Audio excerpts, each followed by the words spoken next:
Hi all, kingscrusher here. I have another very exciting game of Mikhail Tal to show you today. His opponent was Lev Aronin, not to be confused with Lev Aronin, another very strong player at the moment. No, Lev Aronin was born in 1920. He died in 1983 at the age of 63. A very, very strong player. He was first place in a candidates master tournament in 1946, losing only one game. That earned him the Soviet master title, and he was awarded the international master title in 1950 by FIDE, although his performances indicated he was at least on equal footing with his Grandmaster colleagues. So a great player. Let's have a look at this game. Mikhail Tal, playing white, played d4. We have d5, c4, e6, and we go into ṭalĥ territory. e3, knight f6, knight f3, knight c6, a3, and quite often black here plays actually a6 according to Lightbook. So for example, this is a typical continuation where if white takes like this, black has provided himself with a square on a7 for that bishop. But in this game we see actually black playing bishop d6, and here after d takes c, the difference is the bishop hasn't got a7, it goes to d6. Bishop b2, black castles, queen c2, and you'll note Tal has not moved his bishop. Is he in a rush to castle? Could he castle somewhere else on the queen side? Black plays knight e5, and it seems as though black is threatening not only to double the pawns but maybe just to snatch a pawn here. Tal, guess what Tal plays in this position if I give you 5 seconds starting from now. Okay, he castles queenside, of course. Yeah, if black's going to take on f3, then we get a lovely g-file, surely. And if black takes on c4, that's just asking for trouble as well. This didn't happen, but white, if it did, white could just take on here, and this is very strong, knight g5. Big trouble for black. For example, h6, knight ge4, and look at d6. Big problems with d6. Yeah, this is a very dangerous line if black takes on c4. The other thing, by the way, on queen e7 here, that's even worse. There's knight d5. So looking at h7, this is just absolutely crushing.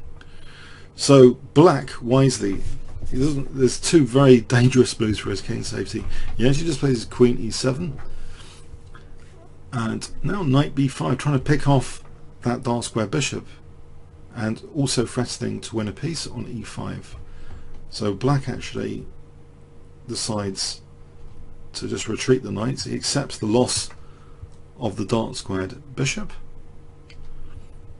and here it seems one of the more accurate attacking moves might have been g4 here, actually, in this position, g4, because it looks as though white has got a big trump card in the position now, this powerful dark square bishop. He's already won black's dark square bishop, and it seems g4 would be exceptionally dangerous for black in this position. If we have a brief look at g4, we can see it's storm clouds are immediately brewing around black's king in these variations. That would be extremely dangerous, for example. So g4 has a lot going for it, and it's a sort of move which has become kind of trendy in modern chess. Quick g4 when white castles queenside. And if black dared take, then again white's whipping up storm clouds towards black's king, doubling on the g file. It's very, very dangerous. Okay, so g4 had to be considered, but Tal played actually queen c3, which is also another scary looking move, and it still reserves g4. But this is about Aronin. He's a very, very resourceful player, and his next move is actually a very, very good prophylaxis defensive move. He actually plays rook e8,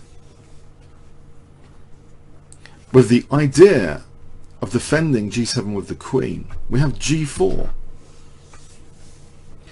So with this battery, white of course is threatening g5. And where will the knight go? h5 to defend g7. But the queen comes to f8, which means that the knight can now think about going to e4 if g5. So this is very nice timing to play for queen f8 like this. So bishop d3 was played here. If g5 now, knight e4, this position is actually, the queen's not just defensive, it's also attacking a bit. a5 is supported, and that's not too bad for black. Okay, so here, instead of playing g5, we see bishop d3.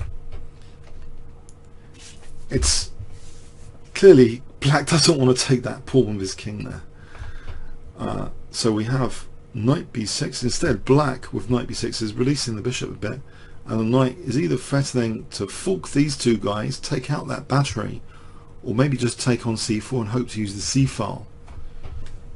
g5, and now actually knight a4. So black is interested in just taking out this battery ASAP.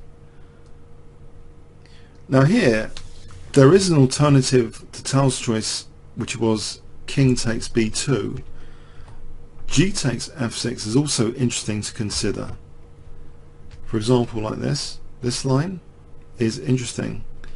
It's very strong actually, this attacking position as well. So yeah, it's a sharp, pretty sharp position. That needed to be calculated as well. Okay, so in the game we see king takes, d takes, and here there's two main alternatives, like take the pawn with the bishop or take on f6. Tal actually installs a thorn pawn, one of my favourite tactical resources. A thorn pawn is like a pawn lurking around the opponent's king. And here actually black takes on d3, queen takes d3, and it's very dangerous for black. What does black want to do here? Black seems to play again another nice move, plays e5, threatening e4 to win a piece. Alternatives do not look too safe. For example, g6, knight e5, b6, trying to develop the queen's bishop. Pardon me. Queen e4 on the rook. This is just really dangerous stuff because white seems to be having pressure points everywhere in this position. For example, here now there's knight d7 with the idea of queen h6, so the bishop really has to go back. This is just illustrating some resources. White's just clearly better here. So black was very wise not to commit, it seems, to g6. It doesn't need to, so e5 actually also releases the bishop as well as threatening e4. We see knight g5, but now g6 is necessary. h4, the flag has been waved to the bull to undermine the h file. Bishop f5 now. But of course black is trying to drum up some play as well. If the queen just moved away, then maybe, you know, black can use the c file. That bishop is pointing at c2 rather usefully in some lines. So we have e4, bishop g4, and now instead of moving the rook, there might be some other alternatives. Can you guess what Tal played if I give you 5 seconds?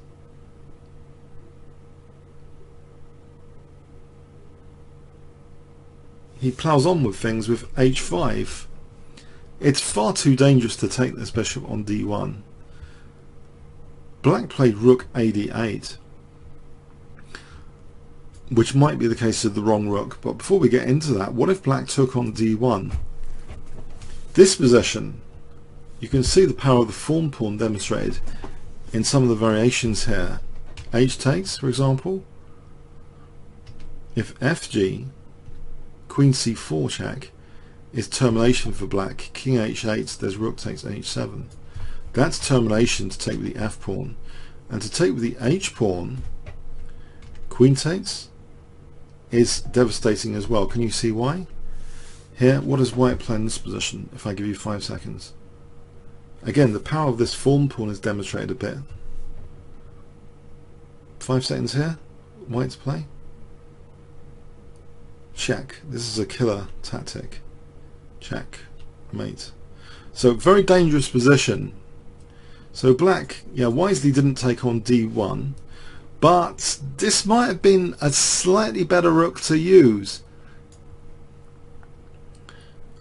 It seems as though this might be a slightly better rook to use. I'm not saying black's definitely winning with this one, but for example, well, let's get back to that actually. I don't want to spoil too many resources in advance here. Black used this rook. And now this gets to be very, very interesting continuation. Very, very interesting continuation. Can you guess what Tal played here if I give you 5 seconds?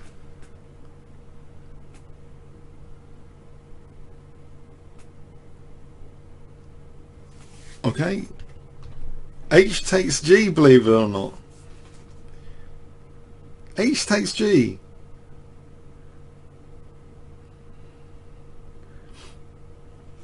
Black takes the queen. Now, you might think, what's the idea of this? It's not this, is it? Because surely there's queen takes. Black doesn't have to play this and get mated, right? But queen takes should be okay for black, actually. There's nothing there for white. That's not the idea, though. That's not the idea. Neither is taken there, of course. What's the idea here? This is a real celebration of the thorn pawn, one of my favourite tactical resources around the opponent's king. And I say that because if you ever play, you know, Blitz, Chess Online, and look at games after with post-ball, you often find resources like thorn pawns, the engines, they are tactical heaven to the engines. A resource like thorn pawn, they find millions of variations you don't see. They do support amazing attacking ideas, and this game is a great demo of the f6 thorn pawn. Actually, what does white play here if I give you 5 seconds starting from now?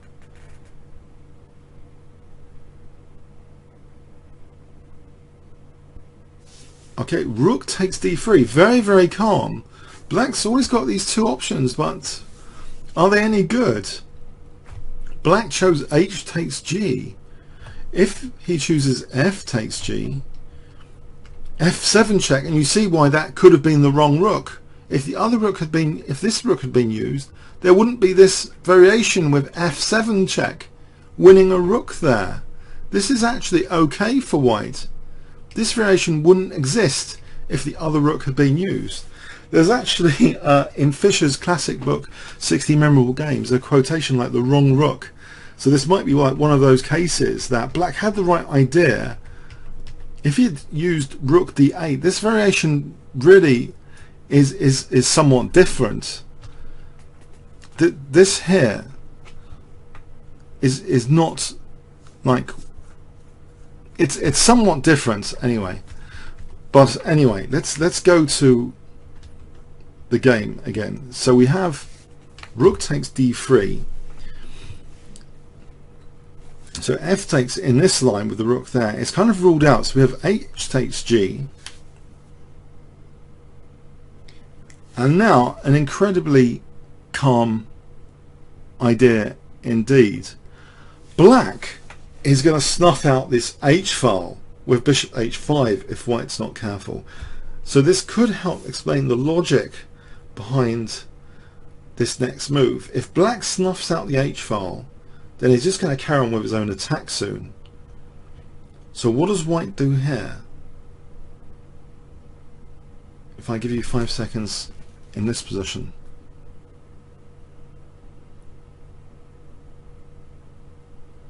Okay, rook h7. Now, believe it or not, there is something very interesting Tal seems to have observed about the defensive, I say defensive piece on g4. it's not just currently defending the immediate doubling of rooks. I mean, it's also threatening, of course, bishop h5 in some lines, but bishop h5 is a trade-off. It will be losing control of d7. The white rook could get into d7 now as well, so f7 will be hit 3 times. So this is a very interesting move. Against bishop h5 we now have rook d7, believe it or not. So we can switch from an h file to a d rank attack if needed with this rook h7, because f7 is so vulnerable here. Black played rook c8. This is a great move from a great player. It's easy for black to go wrong in this position. If rook d8, this is just totally disastrous. Can you see what white can play here? If I give you 5 seconds, the combination, mini combination, just instantly wins here. Rook takes d8. Can you see why now? 5 seconds. Just the check here, and then we're forking and getting the queen. End of game. White's just massively up. So this is very tricky position. Rook d8 fells immediately. a5, a move like a5 to go for the attack. We see the geometry about the file or the rank, the 7th rank or the h file. Black has to choose which evil here, because after f3, if black wants to keep control of d7, not to allow rook d7, say bishop e6, guess what white plays in this position, which really demonstrates how powerful the h file is. Although this is stopped, it's stopping rook h3, white can simply move the rook now to either d2 or d1, and black is helpless here against this doubling. Black will be terminated because of this thorn pawn. Make no mistake about this. This is now termination for the black king, this position. If a spite move, you can even stop any check, and it's over really. It's fundamentally, it's over. This is just spitefulness. Black's just getting terminated. So very precarious position here indeed after rook h7. Black's move is ingenious actually. Black plays the really strong move rook c8 in this position with the idea of rook c6 to get rid of this menacing thorn pawn. The game continues f3, and again ingeniousness from black. Black doesn't move his bishop anywhere here. He plays actually rook c6.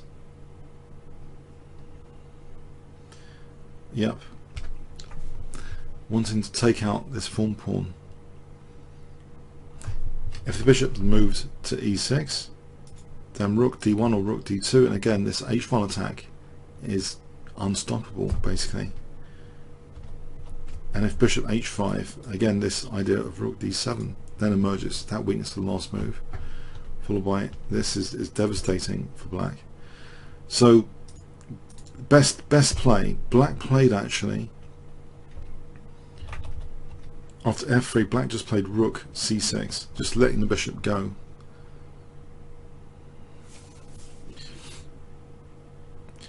Okay, so you might be wondering if it's taken, rook takes, this position, is this dangerous for black? This position here is actually fine for black, more than fine, after rook f2 check, which vacates f6 for potential king march. If the king goes to b3, queen d6, not minding the checks that follow. So with white faced with queen d1, this is a fairly forced sequence. Now check, here check, rook takes f7, giving up the knight to win the rook. But this position is far from straightforward for white. In fact, black technically has the upper hand after queen d3 check to take out the centre pawn. this is actually a bit better for black now. So that should be avoided, this position. The queen is very aggressive, black's a pawn up, black's king is pretty safe. So Tal cashes out at exactly the right time, it seems. He doesn't go in for this continuation here. So black's just about, he's taking out the pawn in this line dramatically. Tal actually cashes out here. He plays actually rook takes f7. This is just the right time to cash out. So we have queen takes f7. What else? Because otherwise things are just too dangerous. If the queen moves, it's just far too dangerous, that position. For example, if the queen moves here, we have check, and if here, then it's mate, and if the king moves here, then we just play knight f7 check, winning the queen like that immediately. Black has to give up the queen, exchange down, lost position. If the queen ventures over here, then say check, check, mate is not very pleasant, or this one is mate as well. So black is basically forced here for queen takes f7. Okay, so we see queen takes f7, knight takes, king takes, f takes. We go into this rook and pawn ending, which is actually roughly balanced now. And here, after black has won that pawn, you might think, hang on, black's pawn up, but they actually agree to draw here. White can actually basically force a draw, even though black's a pawn up. White can play a move like king c5, because if the rook ever leaves to go over like to e6, then we just take on b7.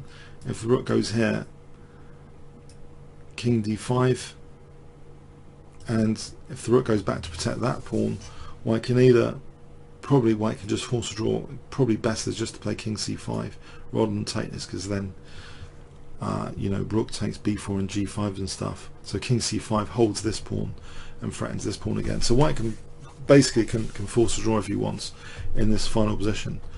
So a very, very dramatic game. After king takes g4, they agree to draw here.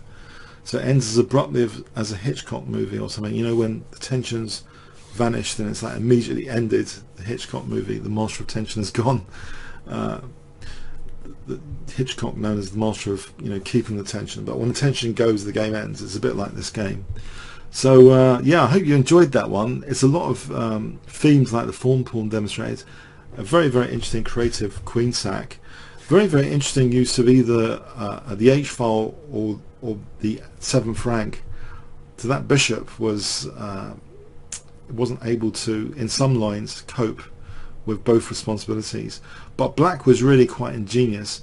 This Lev Aronin he actually has overall a plus score against Mikhail Tal, according to ChessGames.com, 2 wins and just this 1 draw actually. So a very dangerous opponent indeed. Very resourceful, as you see from this game. No easy walkover, this opponent. Okay, comments, questions, likes appreciated. Thanks very much.